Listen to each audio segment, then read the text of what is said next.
News.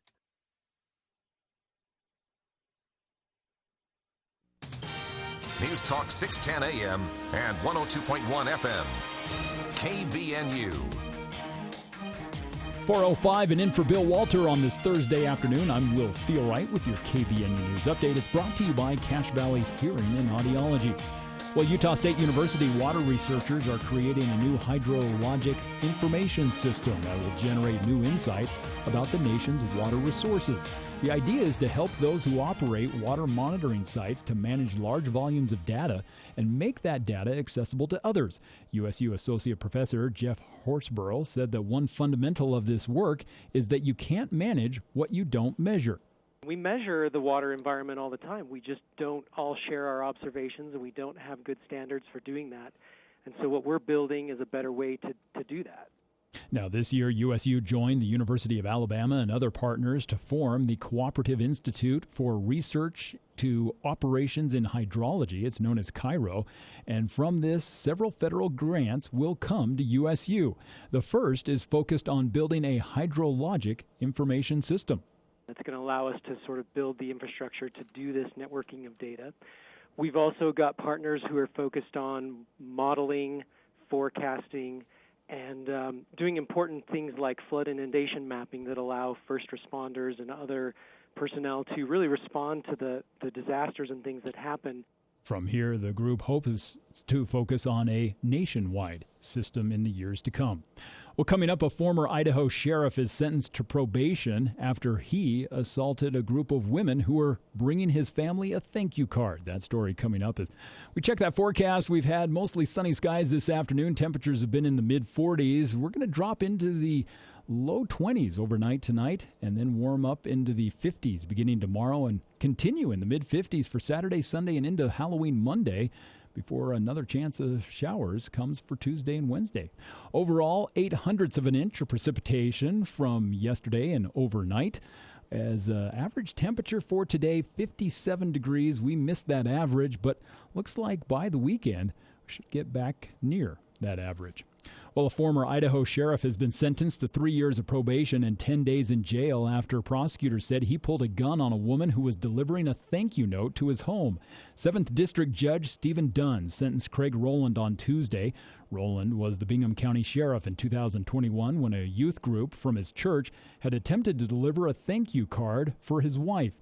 Law enforcement investigators said that the group was driving away when Rowland stopped the car, pulled the leader out by her hair, and then held a gun to her head and threatened to shoot her.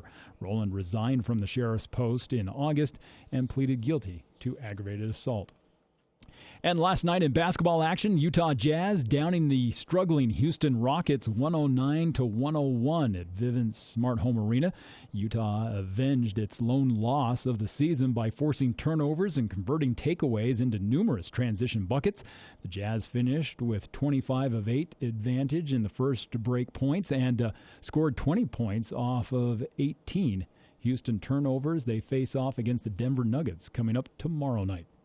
In for Bill Walter, I'm Will Feelwright, and that's your KVNU News Update.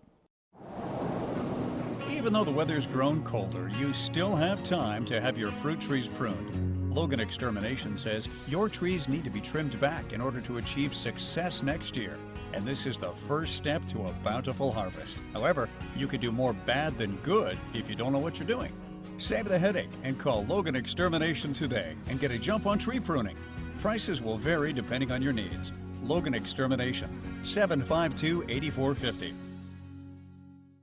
The annual Cache Business Women's Conference is Tuesday, November 1st at the Riverwoods Conference Center. This year's event is sponsored by Nucor Steel Utah and is titled Lead Where You Stand. You'll experience a day full of learning, networking, fantastic food, and vendors. This year, the Chamber is excited to announce Nubia Pena, Melissa Seavey, and Shalon Keller as keynote speakers. Tailored for women professionals and entrepreneurs, the Cache Business Women's Conference is November 1st. Register now at cachechamber.com. Hi, Cache County. It's Mark Ensign. As the election for a new county executive winds down, ask yourself this question. Do you want more of the conflict and dysfunction that's been going on all year? Or do you want to get back to the business of serving Cache County and our residents? To restore trust, transparency, and cooperation, write in Mark Ensign for Cache County Executive. To learn more, visit ensignforcachecounty.com. Paid for by Mark Ensign. This is former Cache County Executive Lynn Lemon. I wholeheartedly support Mark Ensign. I hope you will make the extra effort to write him in for County Executive. Which is better, a hammer or a screwdriver? It depends if you have a nail or a screw. At Top Job Asphalt, they know that, and it's not one size fits all. With a variety of services and products, they can meet any pavement need and budget. Call 764-0451 and let their pavement experts give you a free estimate on any asphalt job. Best products, best services, guaranteed.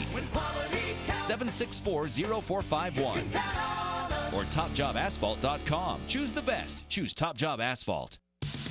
KVNU's For the People with Jason Williams and Bill Walter. And it is Utah known as the fraud capital of the world.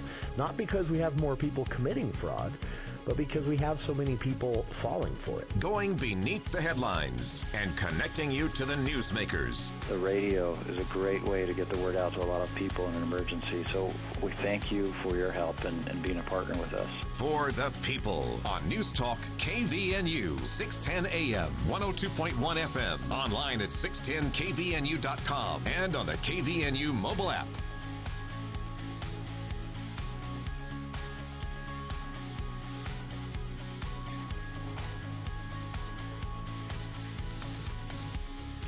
Welcome to KVNU's For the People. It is Thursday, October 27th. I'm Jason Williams. Bill Walter out for the rest of the week. So again, if you hear beeps and boops in the wrong places, mics off and on when they shouldn't be or should be, it's my fault. Trying to talk and push buttons at the same time. Luckily, I have help in the studio here again today. It is Thursday. It is 4 o'clock. That means it's time for our weekly theater hour with our good friend Charlie Schill joining us here in the studio. Charlie writes for CacheValleyDaily.com, where you can read his work each and every day, news stories, theater reviews, and more. Once a week, he joins us every Thursday to spend an hour of his day telling you what you either shouldn't miss or have missed or might miss. There's always something missed. You can't get out to it all, right? But no. That's it's a pretty exciting time right now with announcements and holiday season already kind of getting some focus, with Halloween not even over and gone yet. And we have USU Theater. They have Spring Awakening happening right now till the end of the week. And then something coming right after that, I think, right? Or am I reading that wrong? No, we've got a little break before something comes up. That's and right. That's a show at the Eccles Theater as part of their national touring. Oh, that's right. Show. But what do you know about? Speaking of this, there was news this week that I almost used the word condemned.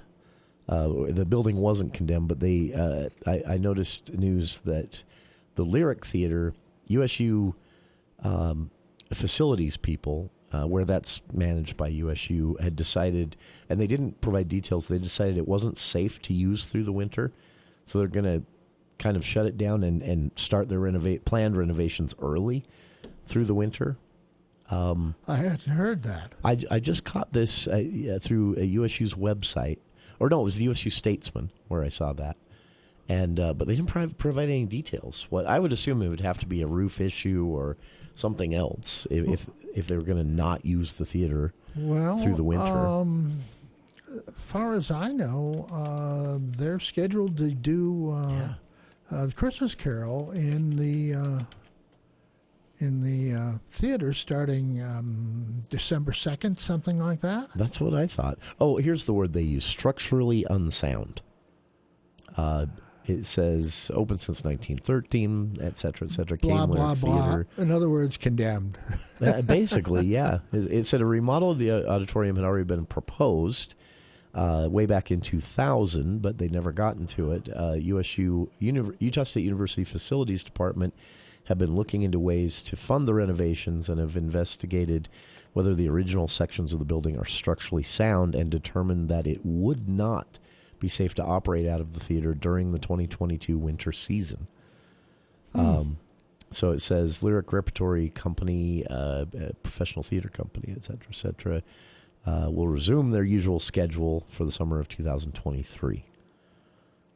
But they don't list specifics, or they don't say a word. The article at the Statesman doesn't say what's planned with the scheduled shows there, because as you mentioned, they were through. Well, we'll have to chase that. Oh, I'm sorry. They have updated the story. There's an update here at the bottom since I saw this yesterday. The USU Department of Theater Arts, now I lost it, etc. They've been relocated to Ellen Eccles Theater due to the closing of the Lyric Theater, but no dates. Oh, that'll be fun. Oh, Charles Dickens' A Christmas Carol will run from December 2nd to the 17th at the Ellen Eccles Theater.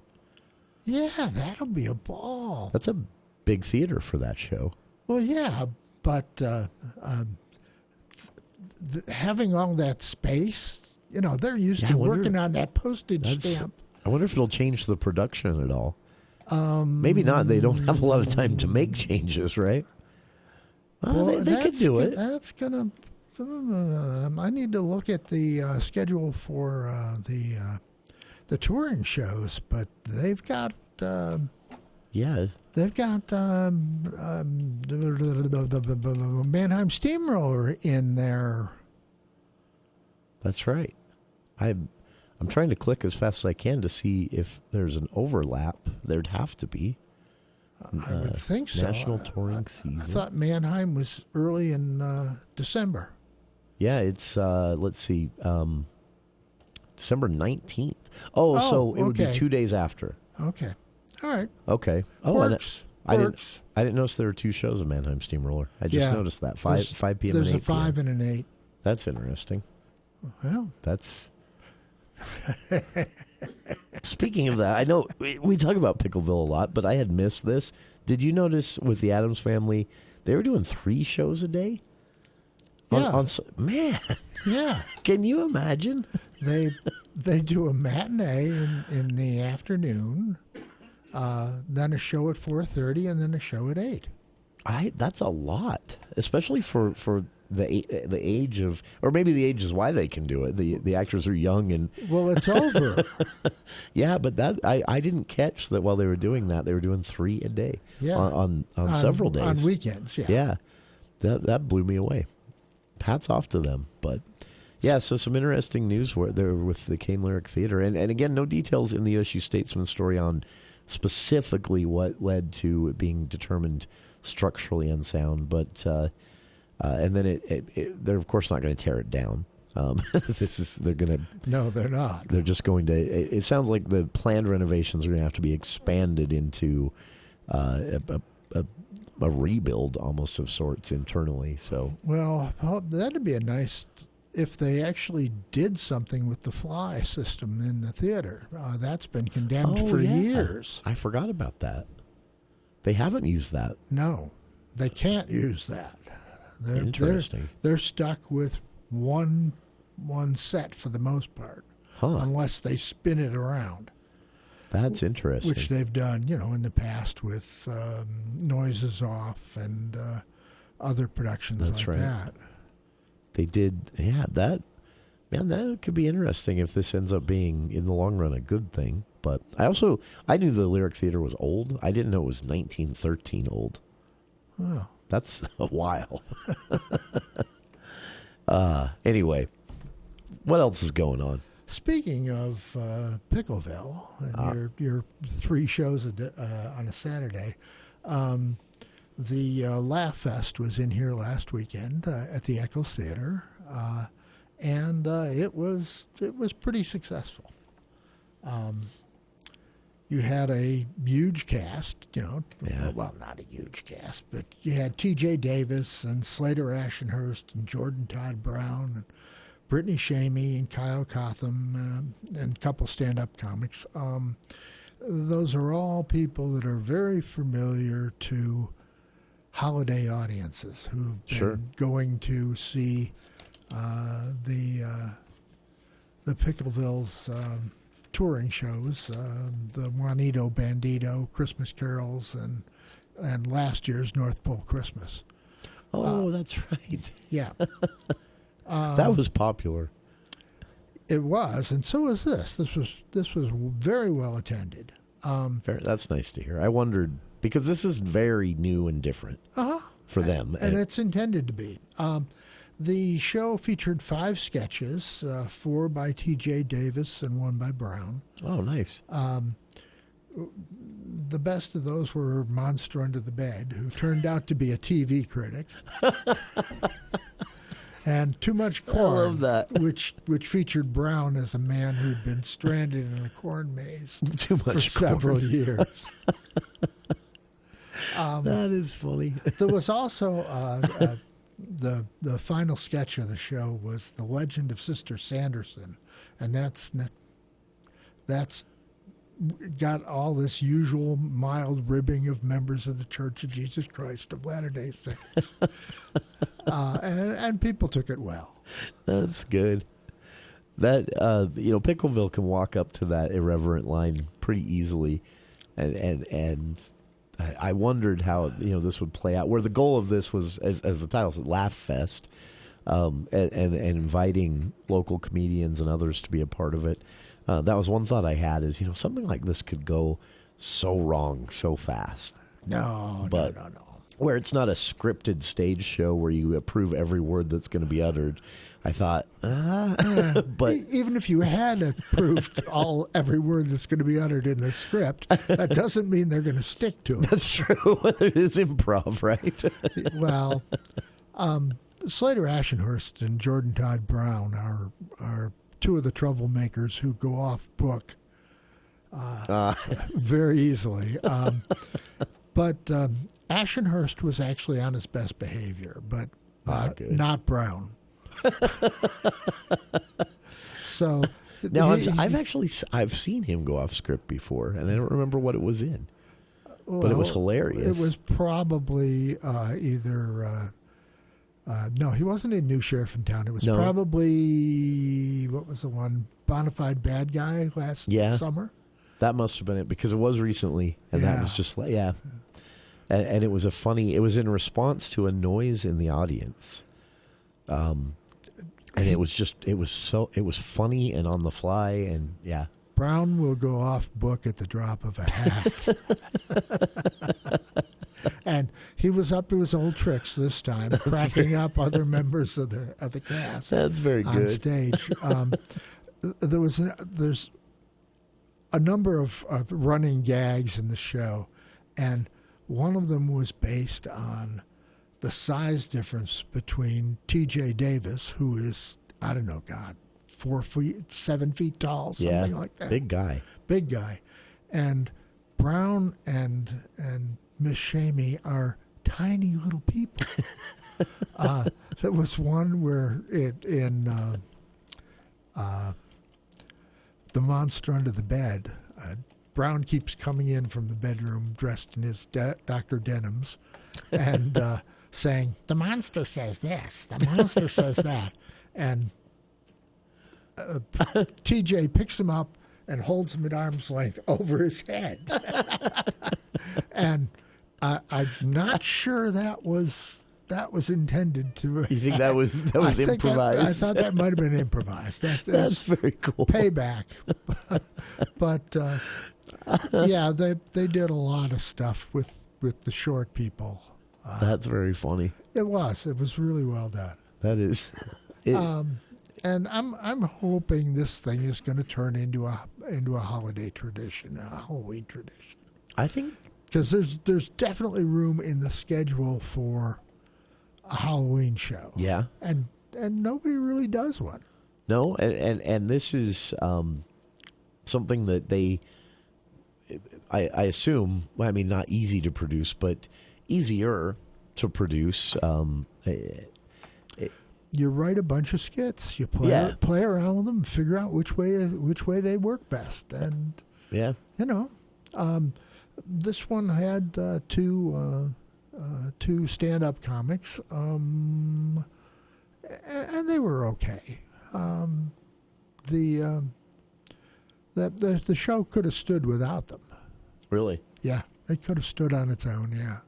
See, now that's an interesting thought to have this be, 100% Pickleville. Mm-hmm. Variety still, but still the same players and characters that you're used to seeing in their productions. I feel like they could support that. I mean, I don't know, but I really feel like they could make this their own. I personally, I think the Valley Northern Utah needs a tradition like this in the fall. I think I would like to see them make it an annual thing. The thing that I was pleased to see is they're already planning a new Mondito Bandito show for Christmas. Oh, wow. So I was worried that this Halloween show was going to force the Christmas show off the schedule, but no, let's play games. I wondered how because I noticed they added the two Addams Family shows on October 29th. Mm-hmm. I wondered how are they going to spin all these plates at the same time? Well, actually, it's two different companies basically. That's TJ took the people who are most involved in improv and comedy and all that other kind of stuff, and Derek Davis kept the people who were associated with regular comedies, regular shows. Okay. These are people Derek's people are people who are most comfortable with shows that they're producing that come off Broadway. Okay, that makes sense. And so my question now is: do they take a bit of a break? So there isn't time for a break. Not really, right? They're going to be playing right up till the 29th in Salt Lake and Taylorsville. That's right. They had Salt Lake. I forgot about that. Yeah, they're playing out in Taylorsville, out in the west again. 2 nights I think it was 2 nights in Salt Lake and 2 nights in Taylorville. Wow. And then two Addams Family shows this Saturday. Yep. And then that wraps up. And then they're free to go straight into the Christmas show. Rehearsals for that, which probably don't take a lot of work. Man, I'm not sure whether the Christmas show is going to be a new product or whether they're just going to revive the show they did last time back in 2019. That's a good question because that show was a hit. And I can see them, but it's a copy of It's a Wonderful Life or Christmas Carol or something like that. I don't remember exactly. Yeah, kind of a rip-off. Last year they went and did an original Christmas show. Yeah, that was very, very popular, but didn't feature Juanito Bandito. No, that surprised me because I assumed that had become like their thing, because it was working. Yeah. But and if you look at the Addams Family, they don't mess with things that work. No. Yeah, that's and I do, I think at this point I think they were sincere in their I don't think they were making that up as a PR stunt, their threat, quote unquote, to do a last Addams Family. But I think after the public reaction to that news, I wouldn't be surprised if this is just what they do now every fall, with changes, of course. And as long as you can pack them into those seats every night, and they have been. They've added that show on the 29th. Yeah, both shows. That was so. I've always been curious what their metrics are on this. What causes them to say, okay, this is selling out at a certain rate. I would assume. I think so. We can do 2 more shows. I think they just do a waiting list. Oh, okay. And they, when a waiting list hits, bang. That would make sense. You say, okay, let's go ahead and do it. That would make sense. Definitely exciting times for Pickville, to say the least. They have, they've put together hits. These are popular. People aren't going to these because there's nothing else to go to, by any means. And as we've discussed many times, I think they're playing with it a little bit. Seeing, man, I almost said, like what they can get away with. That's not a good way to put it. Oh yeah, because they're not scamming us, but but it is. I think that if they did the Addams Family for a 5th consecutive year, and they noticed, okay, people aren't coming. We're not filling the seats. People are bored with this. People are bored with this. Okay, we'll cut it off. Next year we will do something new. Yeah. But right now there's nothing that tells them that they can't do it year after year. And if it ain't broken, right? If it ain't broken, don't fix it. That's more power to them. I'm surprised by a lot of this. Growing up here, I remember the Pickville that literally was just this small, maybe a few steps above sort of like community theater is at least how it was perceived. And they've taken it and turned it into, an official touring production company. These people are so talented. That's all there is to it. And yeah, and I've said this over and over again. It's, there's something in the water in Garden City, because everybody in the Davis clan and all of their their wives and children are all massively talented. And they've picked up people like Slater and like Jordan Todd, and they've turned that into a really, really steady company. Slater and Brown came all the way from New York to perform in this show. Yeah. That's for them to be able to attract talent like that. That's kind of a statement on their reputation. Mm-hmm. Because these are people who have a lot of choices, a lot of options if they're looking for. I was reading about. He doesn't have a big role in the Addams Family, and I don't know how his last name is pronounced, but it's spelled Foote, Foote, Alec Foote. He plays one of the ancestors in the Addams Family show, kind of a background ensemble type thing. They're dancers and singers. Yeah, and they do, move the plot along in some ways, but yeah, just kind of in the background most of the time.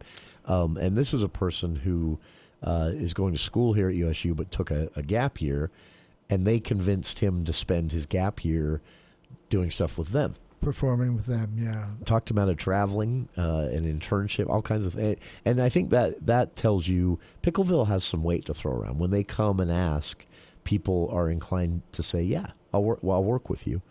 And, well, from this world, that means you've made it. Yeah. When you can convince people to come and work with you, you've done something right.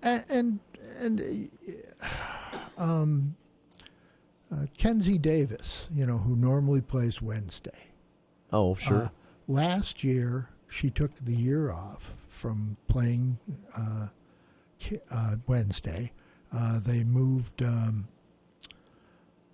Caitlin Walsh into that role, and she was very good. But Kenzie decided that she just wanted to sing and dance, so she became one of the ancestors in the show. And I wondered about that. People move up. I wondered about that. You go to Pickville, you pay your dues, and good things happen. That's very cool. I hadn't really put that together, that progression for her. That's very cool. All right, Charlie Schill, our guest here in the studio. It's our theater hour every Thursday at 4. Charlie joins us, but you can read his work every day at CashValleyDaily.com. And he's with us for the hour. If you have thoughts or questions, comments yourself, 753-5868. More of what you can get out and entertain yourself with this weekend and in the coming weeks. Right after this look at the news with KVNU's Will Feel Right.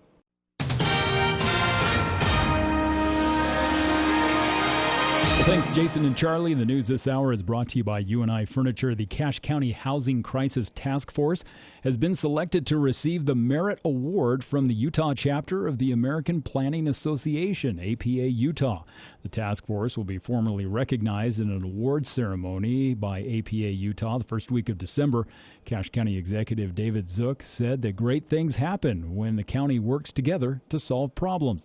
The Housing Crisis Task Force met from April to June. It was chaired by former Providence Mayor John Drew, along with Cache County Economic Development Director Sean Milne and County Policy Analyst Karina Brown.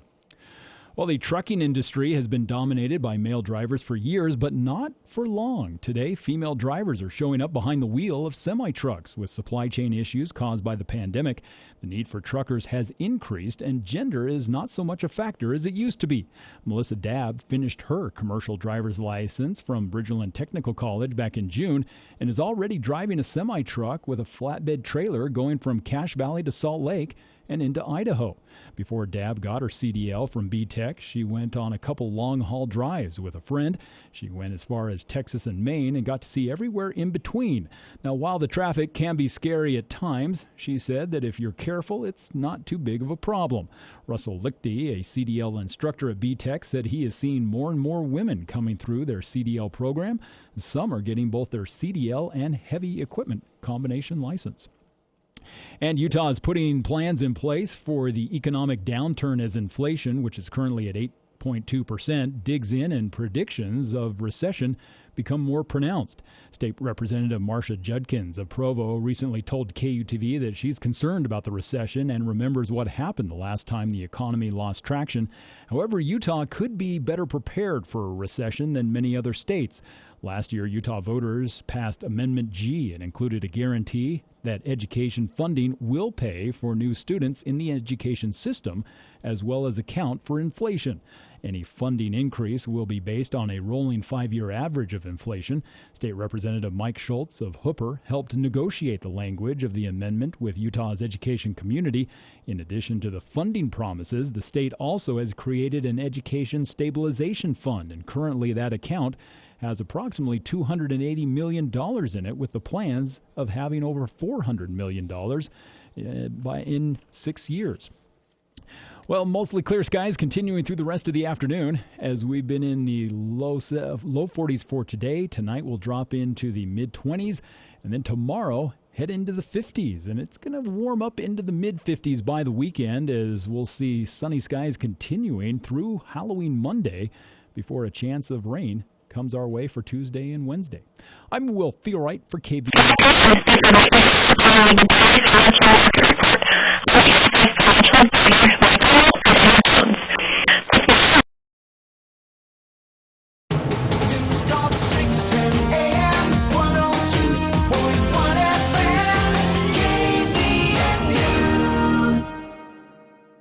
Fall cleanup is here, and it means one thing. Football! Okay, it means two things. Hunting! No. Yeah, I don't hunt.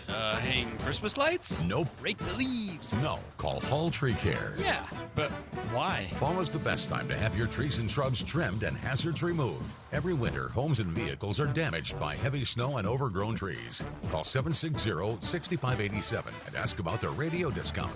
Hall Tree Care, that's Hull Tree Care, 760-6587. Utah has a whole lot of water problems, and we don't have a single representative in the Utah legislature with expertise in water. I want to change that. Water sets the foundation for our quality of life, water is critical for so much of our economy, and water has so many implications for our health and recreation. I'm Patrick Belmont. I'm a water scientist, and as your representative in the Utah legislature, I'll protect our water here in Cache Valley. Vote to protect our water. Vote Belmont for Utah legislature. I'm Patrick Belmont, and I approve this message. Paid for by Belmont for Utah.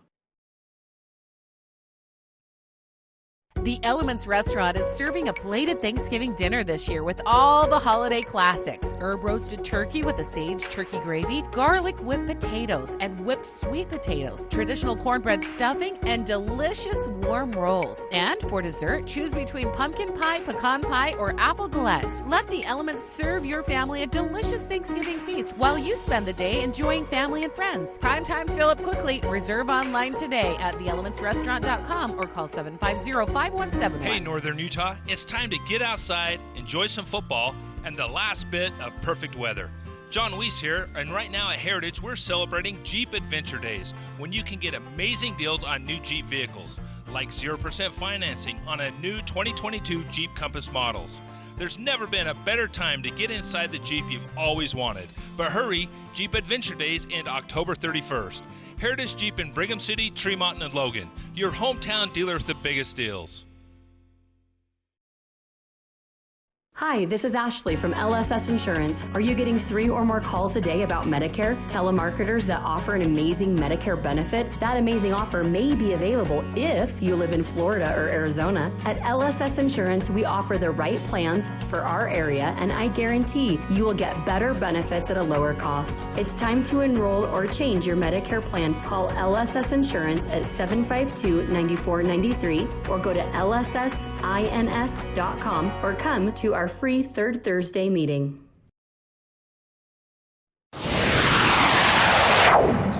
I am serious, and don't call me Shirley.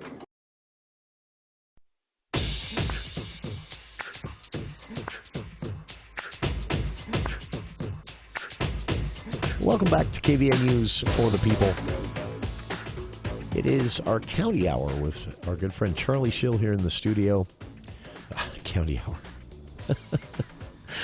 Theater hour.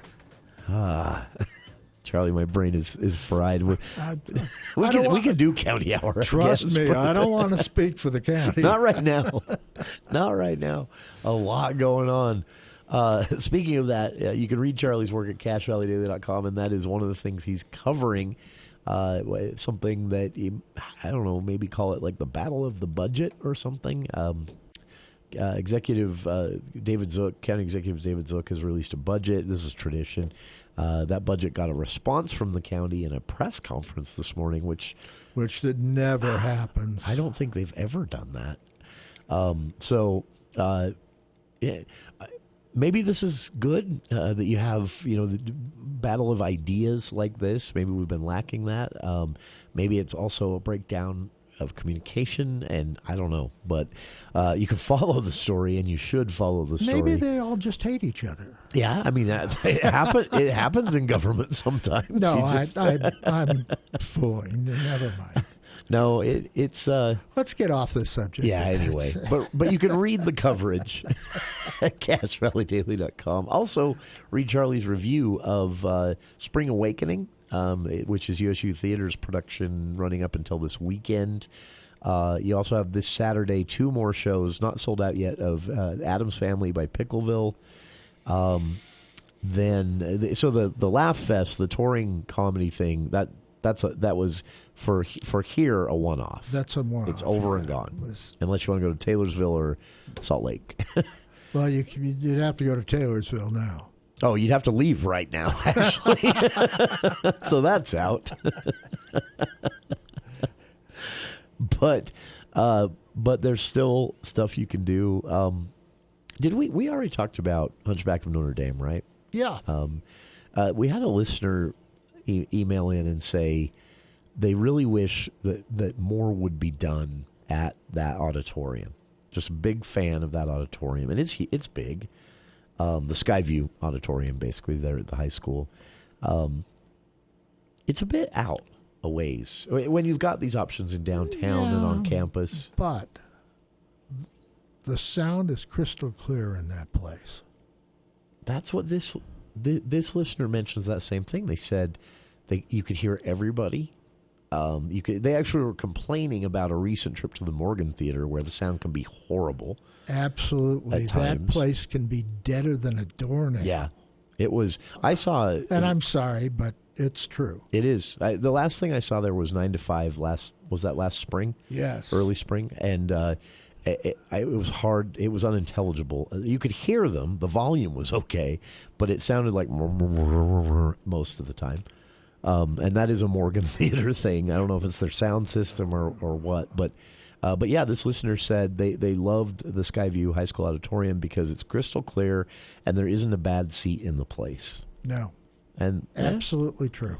It's a good point. We could, when we talk about the number of productions Cache Valley could support audience-wise, maybe those high school auditoriums need to be factored into the mix more often. But Four Seasons they take advantage of The it. Four Seasons, that's their home base.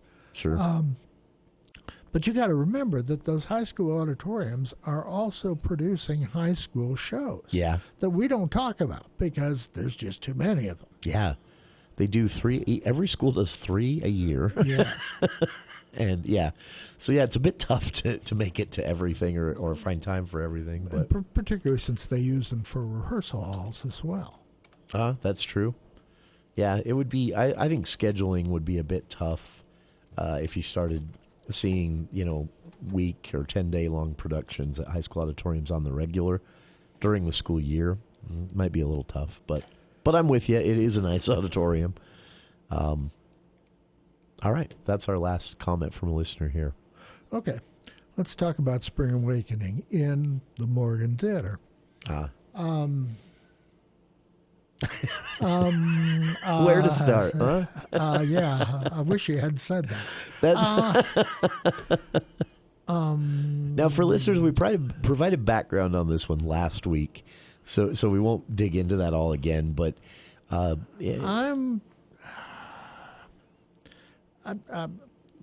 was going to say I was disappointed. But I wasn't disappointed. The performances are good. The singing was phenomenal. Sure. But when you've got all of these trigger warnings, sex and adult content and suicide and all that jazz, abortion and religion and what have you. I mean, it's like they took a laundry list of things that polarize people. Yes. And you expect it's going to be racy or sexy or risque. Wasn't that the kind of the reputation the play has? You got to remember this thing, the source material was a play written in 1891 by a German. It's about as sexy as a high school hygiene class. That's the Germans not known for their their romantic cultural. Yeah, not since Wagner. The language itself is difficult to make sound romancy. But the point of the show is, we're adolescents, we're becoming sexual, and our parents let us down. Well, that's not news. No, that's not original to this generation. No. And it makes you wonder why this thing was a big hit in 2006 when it appeared on Broadway. That's a good question. But the music is sensational, really good. I mean, there's a song there that you can't say its name on the radio, but there's there's good songs like "I Believe" and "Touch Me" and all that kind of jazz that are just excellent. And it's kind of entertaining to see rock music coming out of all these staid people on the stage because the play is set in the 1890s. Okay, sure. And, people are just coming out of the Victorian era and everybody is closeted about sex and gender and blah, blah, blah, blah, blah. That's important context for this, right? When this was written. Yeah. It's an ensemble piece. Your chorus songs are just amazing. Really? I mean, they're really good. But the show kind of telegraphs that life's going to go hard for these poor kids, Moritz is going to blow his brains out. Yeah. Yeah. Wendella is, mommy doesn't tell Wendella where babies come from, so Wendella is going to get pregnant. Yeah. That's... It does, as something that's often presented when it's produced as edgy or, it comes as we discussed last week. USU put out an 8-paragraph warning / disclaimer about this, warning people what the topics and themes were, and then when you break it down, what actually plays out during this, it's kind of like a lot of TV sitcoms that happen every week. Where they're dealing with some of these issues. I don't know if it's that, but is it a little more than that? Most of the audience last night, I missed the show last weekend because we were booked up. But most of the audience was USU students. A lot of them were faces that were familiar from Love and Information earlier in October. And they ate it up.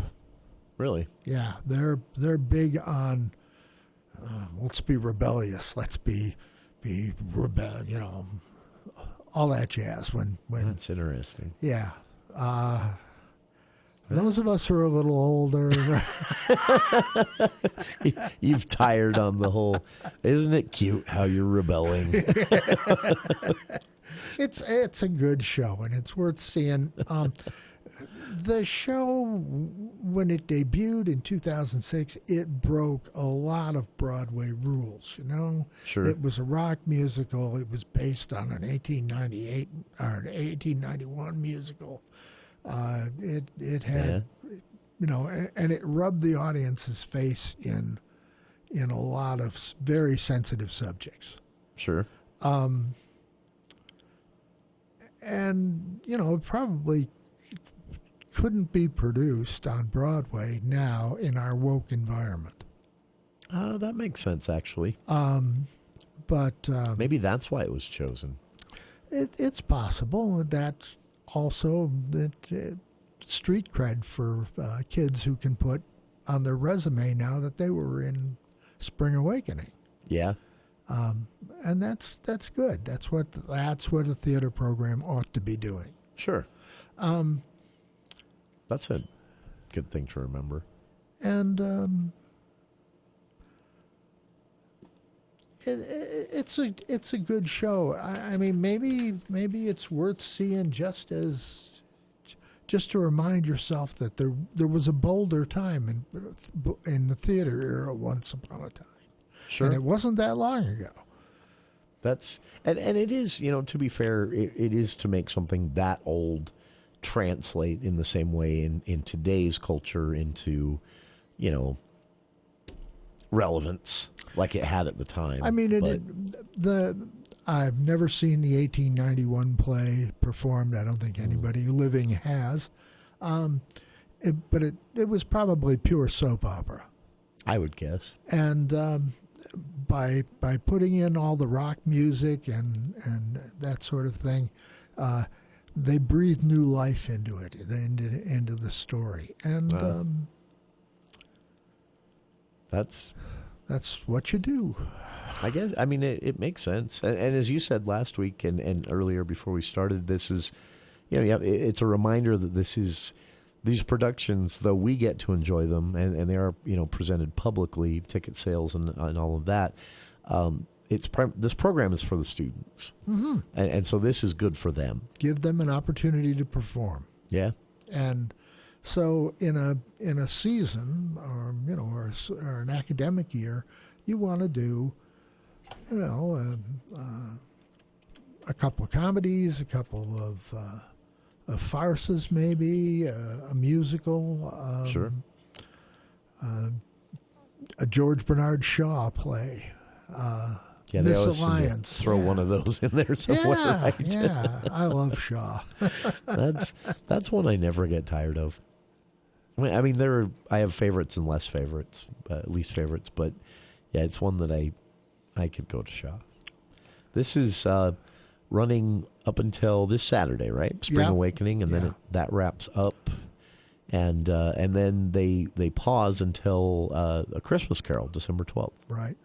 Which, as we learned, has been moved from the Lyric, which has basically been condemned at this point for renovations, after it was deemed structurally unsound for winter performance. So I'm guessing a roof issue, if I had to guess. So the Christmas Carol has been moved to the Ellen Eccles Theater December 2nd through the 17th.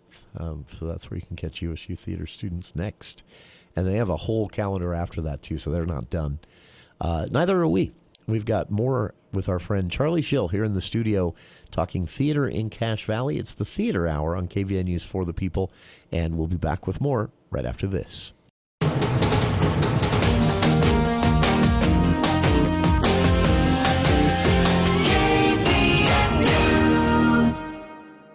This is County Executive David Zook. Thank you for the opportunity to serve you. I'm working hard to keep Cache Valley safe with things like cell towers in Logan Canyon and tougher sex offender laws, to fix our roads, especially Main Street, to help you deal with inflation by keeping taxes low and tackling our housing and gas price issues, and to preserve our farms, water, and open space. This is David Zook, and I ask for your vote. Paid for by the committee to make all your wildest dreams come true, and David Zook for County Executive. Recently, UNI Furniture took a call from Best Furniture, and they asked UNI to take all the display furniture from the Las Vegas Market Show. Because it's all display furniture, it's deeply discounted, and it's on sale now. Swivel, reclining, accented lift chairs, sofa loves, and sectionals. And also, UNI just got a big order they placed over a year ago from Southern Motion, all at pre-inflation prices. You can take advantage of these sale prices and lay it away at no extra charge until the holidays. Big selection, great prices. That's why there's always a better buy at UNI Furniture in downtown Logan. This is Ryan at My Mattress. We've teamed up with Ridgeline High School Booster Club to bring you the mattress warehouse sale of the year. November 11th and 12th at Ridgeline High School. My Mattress, Maloof, and Serenoni will have truckloads of mattresses, mattress protectors, sheets, pillows, accessories, Serenoni blankets, and more at blowout, rock bottom prices. Don't miss this chance for blowout pricing from My Mattress, Maloof, and Serenoni. November 11th and 12th at the Ridgeline High School Mattress Warehouse sale.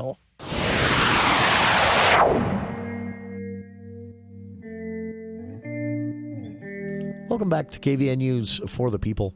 Charlie Schill, our guest here in the studio for, well, another 3 minutes. Gives us time to wrap things up. Okay.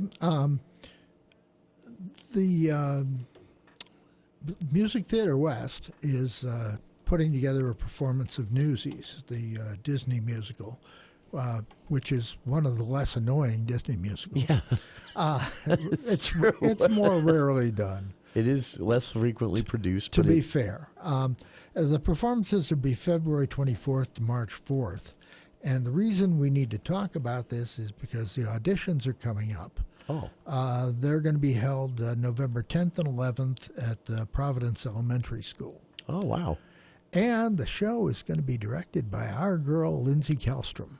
Oh, wow, really? Yes. That's very cool. Yeah, I think so. And so that is scheduled for February.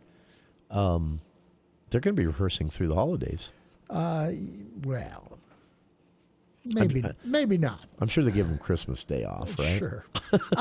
Newsies is a big cast, isn't it? Well, see, there's the trick. Oh, okay. They've announced that the cast will be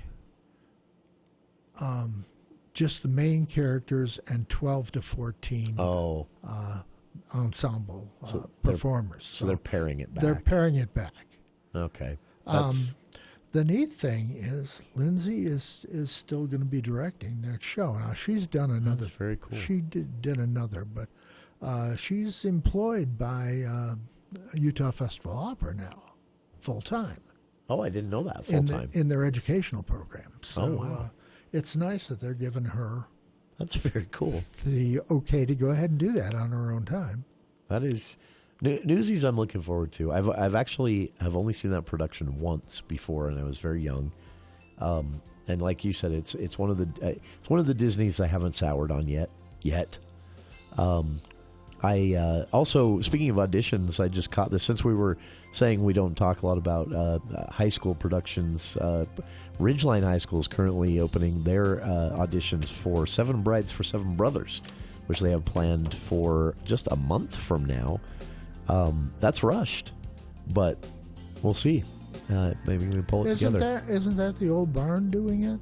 I thought so, but it says Ridgeline High. Huh. That's interesting. Maybe we've got it happening in two places.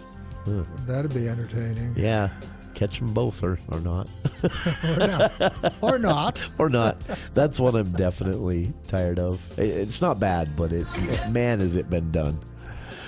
All right, that is our time for this week. Charlie will be back with us next Thursday at 4 o'clock for another theater hour.